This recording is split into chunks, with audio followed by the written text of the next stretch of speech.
The sun was still low in the sky when the people of Avira saw the fire fall from above. It came fast, glowing red and orange, leaving a thick trail of smoke behind it. Birds flew away from the trees. Animals ran in fear. The fire didn't burn like normal flame. It moved with purpose, like it had a mind of its own. Then came the sound of deep roar that shook the hills and echoed through the forests. Many in the kingdom saw it. Some dropped what they were doing. Farmers left their fields. Children pointed from rooftops.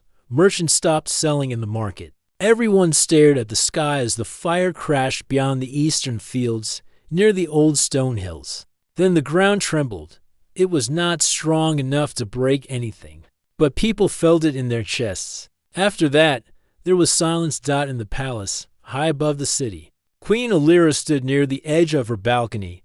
She had seen the fire too. Her long robe moved gently in the morning breeze. She did not speak, but her mind was sharp. Behind her, Captain Bren stepped forward. He was tall, loyal, and always ready for orders. "Shall I send scouts, my queen?" he asked. "Yes," Alira said, her voice calm but strong. "Send them now, and bring back truth, not fear." Captain Bren bowed and left. The queen stayed on the balcony a little longer, looking toward the smoke rising in the distance. She felt something strange in her heart, not fear, but something colder. Something unknown had come to her kingdom. Hours passed. The scouts returned, but their faces were not steady. One of them, a young man named Terran, knelt before the queen. His hands trembled as he spoke. "My queen, we found the fallen object," he said. "It is no stone and no fire. It is metal, shaped, built by hands, but not by ours. Large like a house, and strange marks are on it, marks that move when you look at them too long." The court fell silent. Alira stared at him. "Was anything inside?" she asked. Terran nodded once. "Yes, a man." Gasps filled the room. Some nobles whispered. Others stepped back. A man climbed out. Terran said, "He is unlike us, tall, armored in silver that shines without light. He speaks our tongue, but not like we do. He asked to meet the ruler. He asked for you." Queen Alira stood from her throne. Her eyes narrowed. "Bring him," she said. The throne hall was wide, with red banners hanging from high walls. Guards stood at every side. The queen sat straight on her throne, her crown shining like gold fire under the high window light. The court was full. Everyone had come to see the stranger. The doors opened. A loud thump echoed across the hall as heavy footsteps entered. The man stepped forward. He wore armor that looked smooth like water, but hard like stone. It covered his chest, arms, legs, even part of his face. Only his eyes were clearly visible, gray and sharp like metal. He did not look afraid. He walked with quiet power. His head moved slowly, studying everything around him. He stopped 10 steps from the throne. "Name yourself, stranger," the queen said. Her voice echoed. The man did not speak right away. Instead, he bowed, slowly, deeply, and when he stood, the ground shook, not because of anger or magic. It was the weight of him, of what he was. The court felt it in their bones. "My name is Thorn," he said. His voice was deep but calm, like a slow drum. "I come from beyond the sky. I mean no harm." The court was quiet. People looked at one another. Some stepped back. Queen Alira studied him carefully. She saw no fear in his eyes, but she saw no hate either. Only purpose. She lifted her chin. "You say you are not of this world. Then what are you?" she asked. "I'm human," he said. Whispers spread again. Mira, the queen's scholar, stepped forward from the side. "Human?" she asked. "We are human. Are we not the only ones?" Thorn looked at her, then back at the queen. "You are my kin," he said. "But long ago, we left this place. Far across the stars, my people built great homes in the dark sky. We learned, we grew, we fought. But something terrible has followed us, and now I have returned." Queen Alira raised an eyebrow. "Returned?" Thorn nodded. "This world is your home. It was once mine too. I have come back because you are not safe. The fire you saw in the sky was my ship. It brought me here. But others will come, and they will not bow. The hall grew colder. Though no wind moved, the queen leaned forward. You asked me to believe much, stranger, she said. But you speak clearly. Why come to us? Why now? Thorn looked at the crowd, then back at her. His face was steady. Because you are not weak, he said. You have strength, but you do not know it yet. If I had come sooner, you would not be ready. If I came later, there would be nothing left to save. Mira stepped forward again. You say others will come. Who are they? Thorn turned slightly, his armor clicking softly. They are called Valari, he said. They are not like you. They do not speak. They do not feel. They only take. They move from world to world, burning everything. My world tried to stop them. We failed. But maybe you still have time. The queen looked at her guards, then at the nobles, then back at Thorn. You will stay here. Stranger, she said, you will tell us all you know. And if your words are true, we will decide what must be done. Thorn bowed again. As you wish, he said. The queen stood from her throne. The room was quiet. Outside, the sky had turned dark, though it was not yet evening. A soft wind blew through the high windows. Something had changed. Everyone could feel it. And though no one said it, one truth now stood clear in every heart. The stars had opened, and something had stepped through. Thorn stood in the palace hall, watched by the queen, her court, and the guards. No one moved. Even the flames and the torches seemed to burn quieter, as if listening. The air felt heavy, not from fear, but from the unknown. Queen Alira sat straight, on her throne. Her eyes stayed on Thorn. You say your name is Thorn, she said.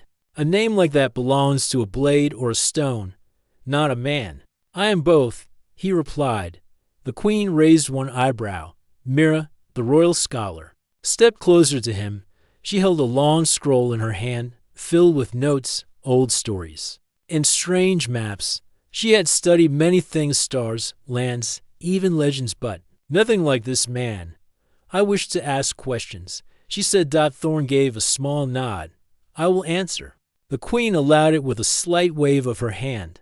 The court moved aside, forming a wide circle. Mira stood in front of Thorn, her eyes full of curiosity. Where did you come from? She asked. Thorn looked up toward the tall windows, from a place far beyond what your eyes can see, beyond the stars that shine at night. My people called it Earth. Long ago, we left it and built new homes among the stars. Mira frowned. Why? Leave your home. Thorn's voice turned soft. Because we had to.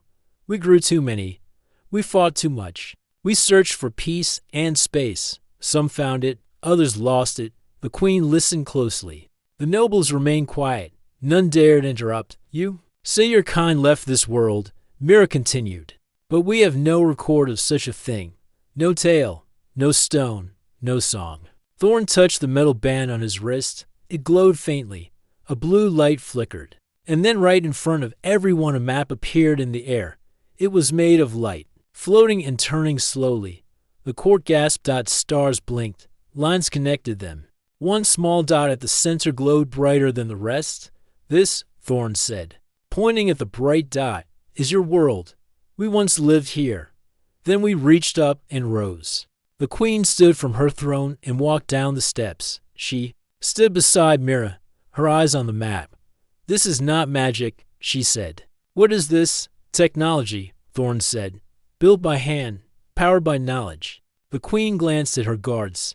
They looked unsure, but stayed firm. She faced Thorn again. Why come back now? He turned off the map.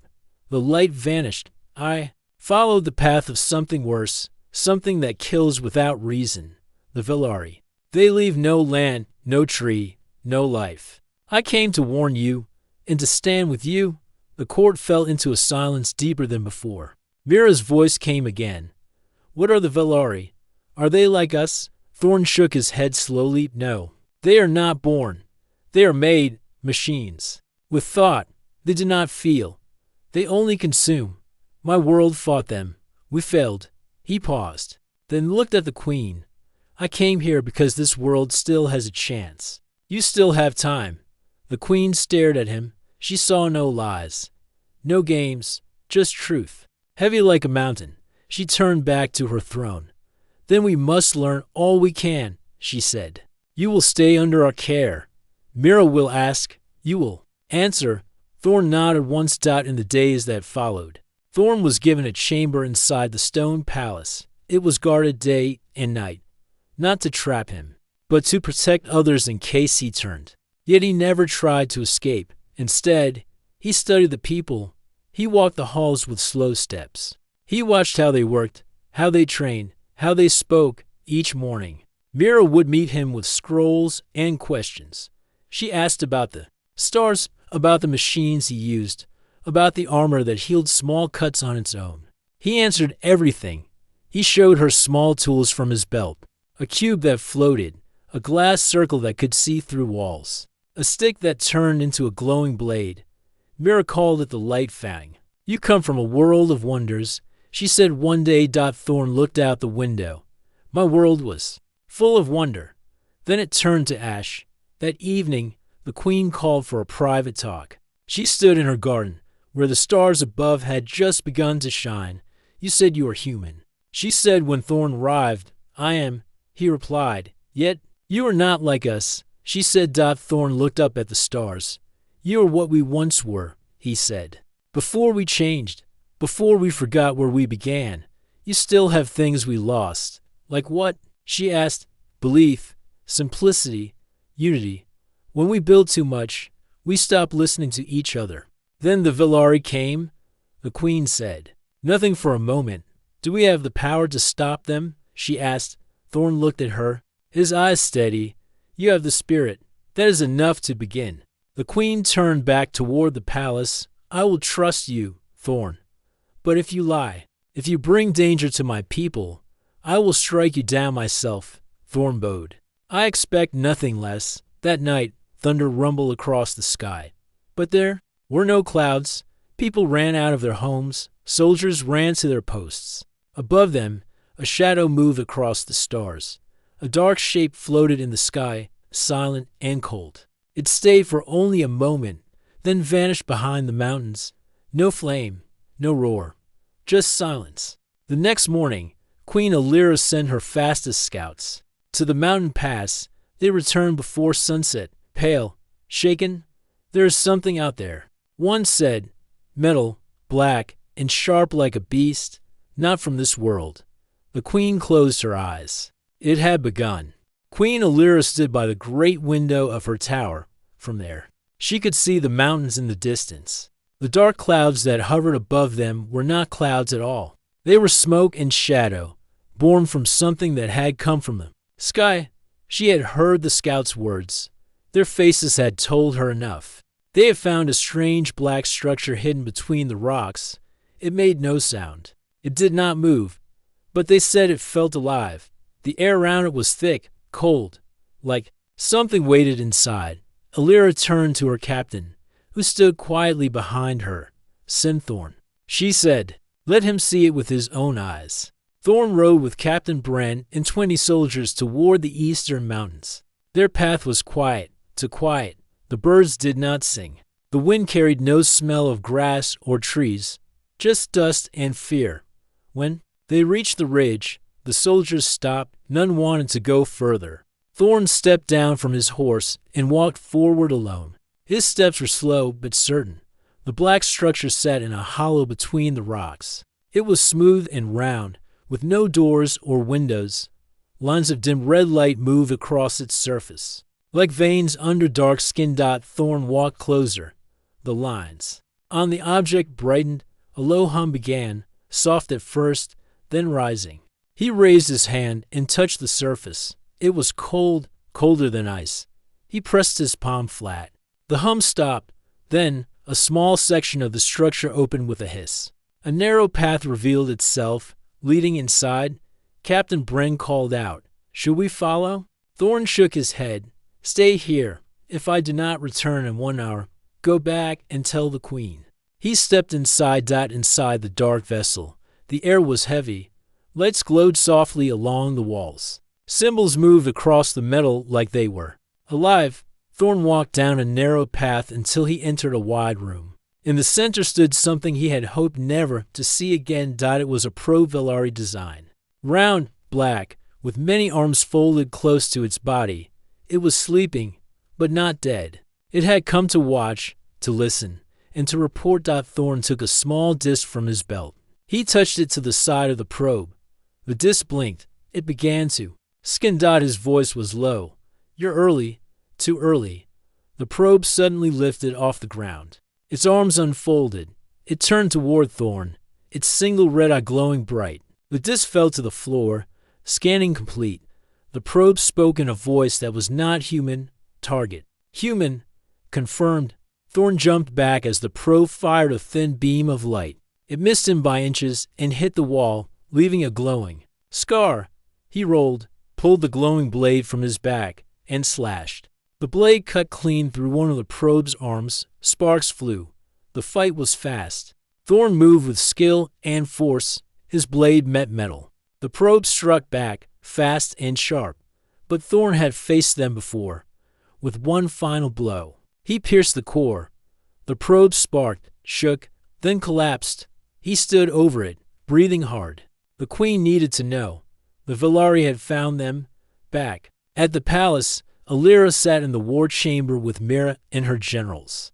A map of the kingdom lay on the table. Small stones marked key towns and roads. The queen listened as her commanders argued. We must close the mountain pass, said one. No. We should build towers, said another. Alira raised her hand. Silence returned. Just then, the doors opened. Thorn entered, dirty and bruised. He held a metal arm from the probe in his hand and dropped it on the table. They are here, he said. This was a scout. There may be more. Mira stepped forward and touched the broken piece. This is not like anything we've seen, she said. Thorn nodded. It's a Velari probe. It listens, it watches, and then it tells others. They will come. Not today, not tomorrow, but soon. The queen looked at her generals. She could see fear behind their faces. Then we prepare, she said. No more waiting. Thorn was given command of a new group of soldiers. He trained them differently. He taught them how to fight fast, how to move in small teams, and how to use the land. He showed them how to work as one. Some did not trust him at first, but as days passed, their minds changed. Mira studied the broken probe. With Thorn's help, she learned to read some of its signals. She built tools from his ship, small devices that could scan, detect, and protect. It was not easy, but she was clever. Together, they built warning posts on the mountains. They placed light signals in the trees. The queen opened the palace stores. Blacksmiths forged new weapons. Messengers rode to every town and village. For the first time, the kingdom of Avira began to prepare not for war with men but for something far worse. One night, Thorn sat alone on the palace wall. The stars above were clear. He looked at them, quiet. The queen walked up beside him. Is this what your world looked like? She asked. Thorn nodded slowly. Yes, once, long ago. Why did they win? She asked. Thorn kept looking at the stars. Because we thought we were safe. We waited too long. We thought strength was enough. But the Velari don't fear strength.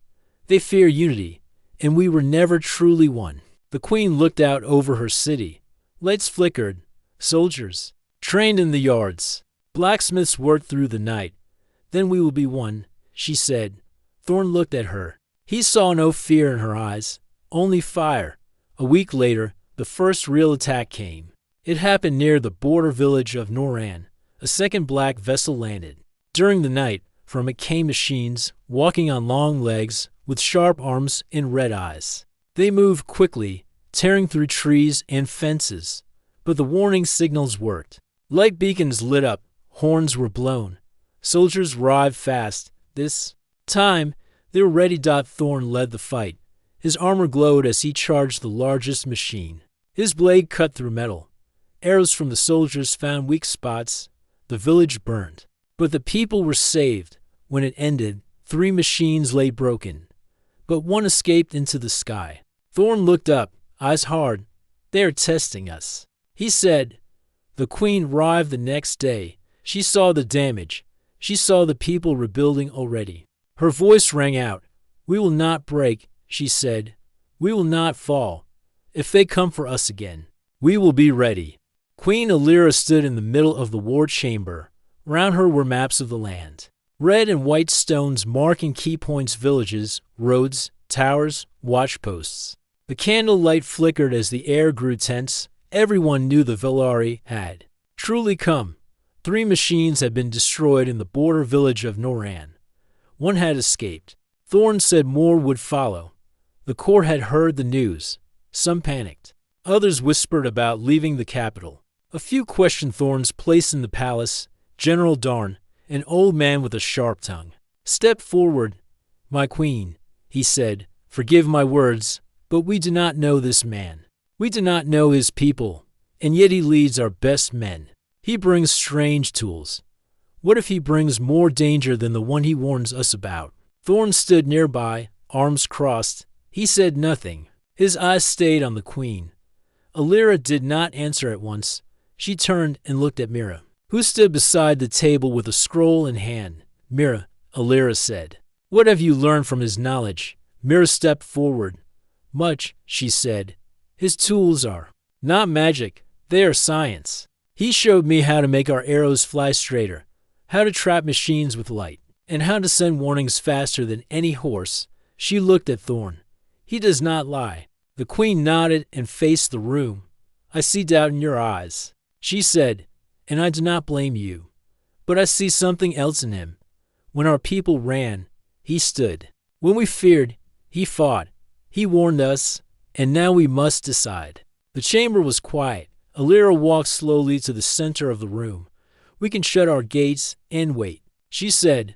Hope they pass us by, or we can believe what we have seen and prepare for the storm. She paused, then looked straight at General Darn. I will not wait. I will act.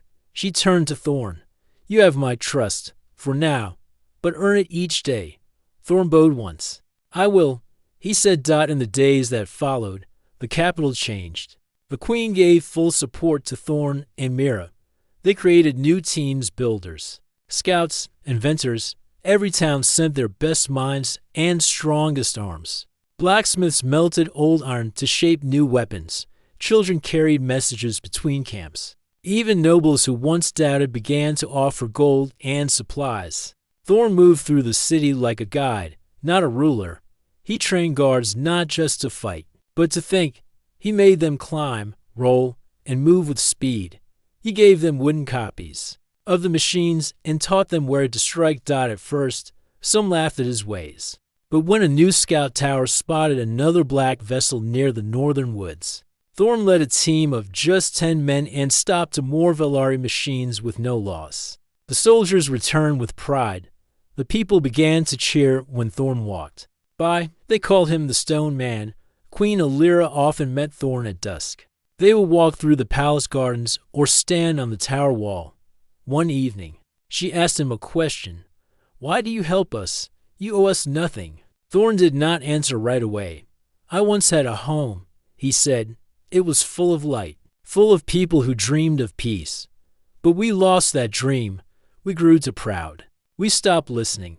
The Velari came, and we were not ready. He looked at the horizon. When I landed here, I thought I would only warn you and move on.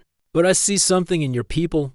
Fire, unity, a chance to stand where others fell. The queen was silent for a moment. Do you think we can win?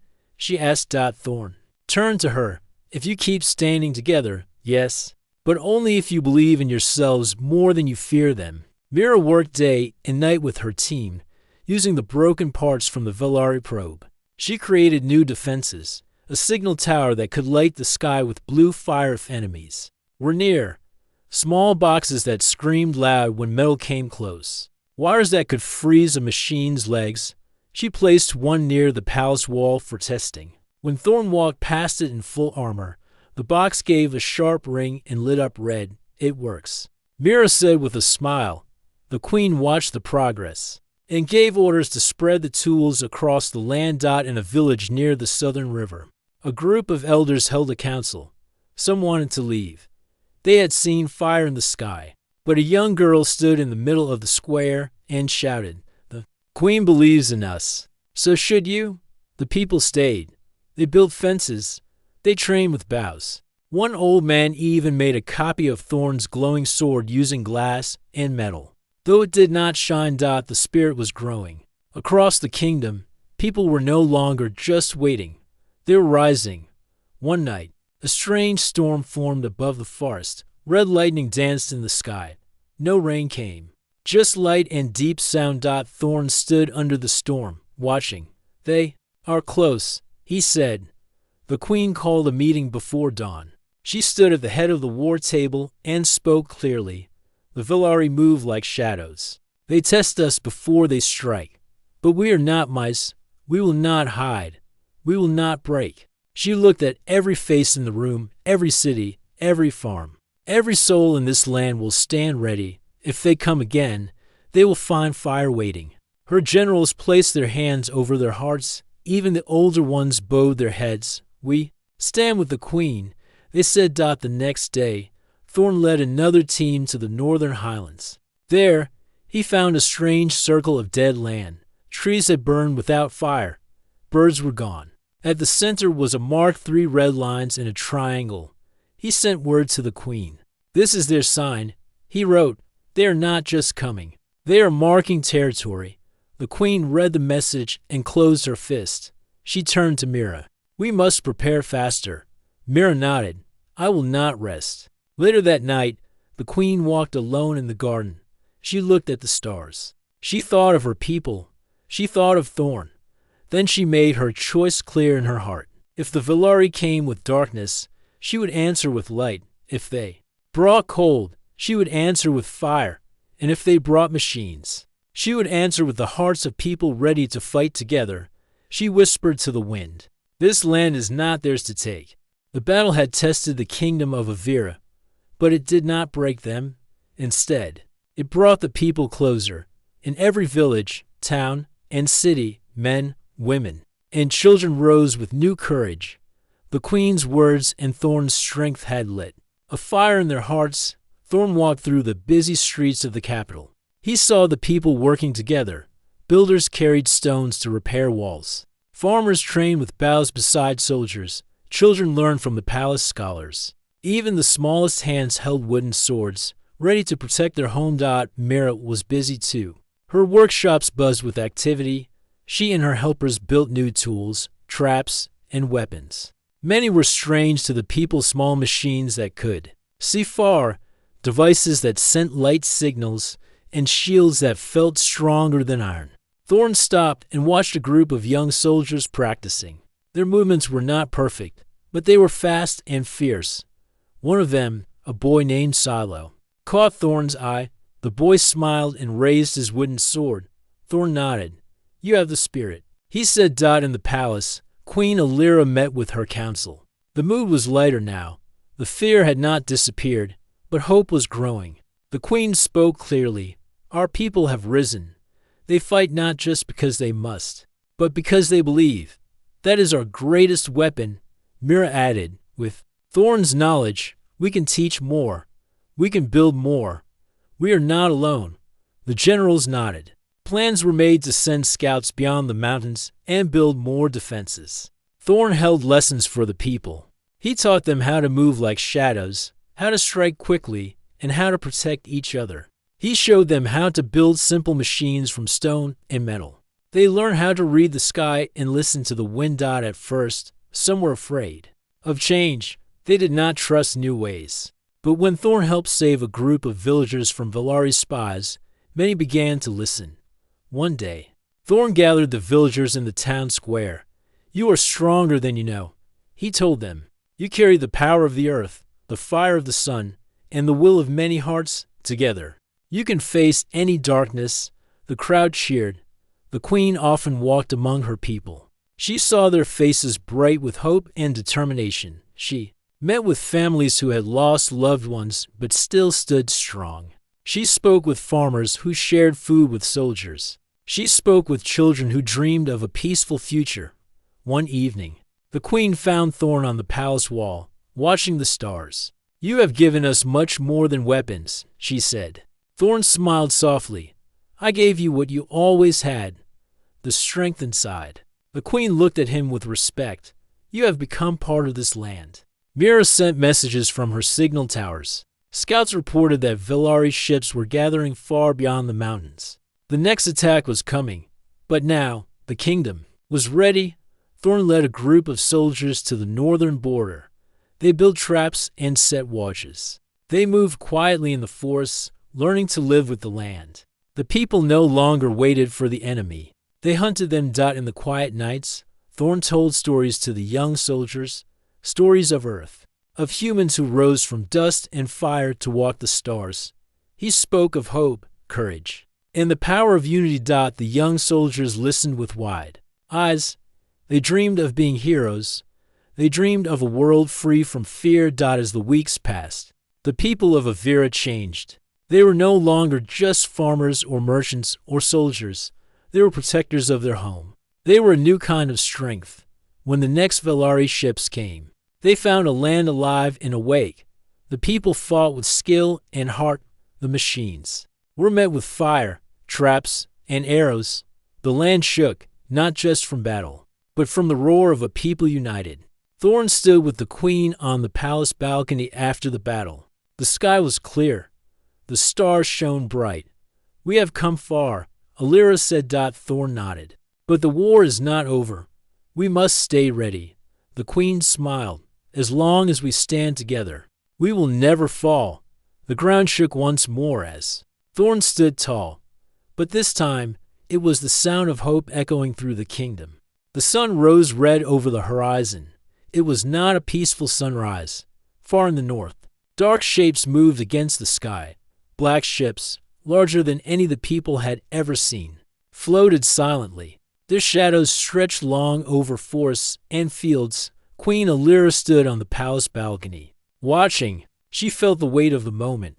This was the day Thorn had warned about. The day the Velarii came to Avira. Around her, the city was alive with tension. Soldiers sharpened their swords and checked their bows. Blacksmiths worked hard to finish the new weapons. Women and children prayed quietly or held hands.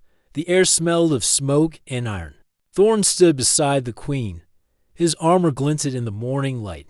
He did not speak. His eyes were on the horizon. The Velarii do not come with words. Thorn said quietly, "They come with destruction." The first attack came like thunder. Machines poured out of the black ships and landed on the fields near the capital. They moved fast, like giant spiders with sharp legs and metal claws. Their red eyes shone cold in the morning sun. The people fought hard. The soldiers lined up behind Thorn, who led the charge. He moved through the battlefield with strength and skill. His glowing blade cut through the machine's metal hides. Arrows flew like rain. Traps built by Mira's team snapped shut, catching machines by surprise. Smoke rose from broken metal and fallen trees. But the machines were many. They did not tire or feel pain. They kept coming, relentless and cold. In the midst of the battle, a massive machine appeared. It was larger than the others, with thick armor and many weapons. It moved with power, crushing everything in its path. Thorn faced the giant machine. He raised his blade and charged. The machine swung a heavy arm, but Thorn dodged. He struck the machine's leg. Sparks flew. The battle between them shook the ground. Thorn was fast and strong, but the machine was hard to break. It hit Thorn with a powerful blow. He fell, but quickly rose. Soldiers cheered when Thorn stood again, stronger than before. His armor glowed brighter. The ground beneath him shook as if it felt his power. The queen watched from the tower. She saw the machines destroy walls and homes. She saw her people fall and rise again. She called to her generals. "Send reinforcements to the fields," she ordered. "Protect the city. Protect the people." The soldiers raced to the battlefront. They fought with new courage, inspired by Thorn's strength. The queen's new weapons made a difference. The signal towers warned early. The traps slowed the enemy. Slowly, the tide began to turn. Thorn faced the giant machine again. This time, he aimed for its core. With a mighty leap, He drove his glowing blade deep into the metal heart. The machine shuddered, then exploded in fire and smoke. The smaller machines stopped. Some fled. The soldiers shouted in victory. But Thorn did not smile. He looked at the sky where more black ships waited. He knew the battle was far from over. That night, the city lit up with fires of celebration and sorrow. People tended to the wounded. They rebuilt broken walls. They sang songs of bravery. Queen Alira walked among her people. She spoke words of hope. "We have faced the darkness," she said. "We have not fallen. This is only the beginning. We will stand stronger." Thorn joined her. He looked at the faces around him. "You fought well," he said, "but we must be ready. The Velari will return." The people nodded. They believed in now. They believed in themselves. The next morning, Thorn gathered the soldiers. "We learned. Today," he said, "we fought together. We can fight better." He showed them new tactics. How to move faster. How to work as one. How to use the land to their advantage. The queen watched, proud. Her people were no longer afraid. They were becoming warriors. The ground still shook when Thorn stood. But now, it shook with hope. The stranger had become their protector. And the kingdom of Avira was ready to fight for its future. The night was quiet, but heavy with tension. The stars above twinkled as if watching the fate of Avira. Queen Alira stood on the palace balcony, her eyes scanning the horizon where dark shapes waited. The Velari ships had returned. This time, they came with full force. Thorn stood beside her, calm and strong. His armor reflected the moonlight, shining like a beacon in the dark. He had trained the soldiers, prepared the people, and stood ready for the battle that would decide their future. "The time has come," Thorn said softly. "We fight not just for our lives, but for our world." Alira nodded. "And for the hope we carry." The Velari ships landed beyond the forest, their engines quiet but heavy with power. The machines poured out, more than before, moving with speed and precision. They marched toward the kingdom like a dark wave. But the people of Avira were ready. The signal towers lit the sky with blue fire. Horns blew loud and clear. Soldiers took their places on walls and in forests. Traps snapped shut and arrows flew. Thorn led the charge. His glowing blade cut through the machines. He fought with the strength of many, moving fast and striking hard. Round him, the soldiers fought bravely, their hearts full of courage. The battle raged for hours. The ground shook with each clash. Machines crashed and burned. Soldiers fell but rose again. The kingdom's defenders pushed the enemy back step by step. Queen Alira watched from the palace tower. She sent more messengers to bring help from nearby towns. The people answered her call. Farmers dropped their tools to take up arms. Blacksmiths left their fires to join the fight. The queen raised her voice so all could hear. "For Avira, for our home, stand strong." The soldiers shouted back, their voices like thunder. Thorn faced the largest machine once more. It was a monster of metal, taller than a tree, with many arms and glowing red eyes. It swung a heavy club, breaking the ground where Thorn stood. But Thorn did not fall. He jumped high, avoiding the blow. His blade struck the machine's chest. Cutting deep, sparks flew. The machine roared and tried to crush him, but Thorn was faster. With one strong swing, he broke the machine's core. It exploded in fire and smoke. The smaller machines faltered. The people of Avira fought with all their strength. The Velari machines began to retreat. The sky cleared as the black ships lifted and vanished into the stars. The battle was won. The city was quiet again, but the price was great. Many homes were broken.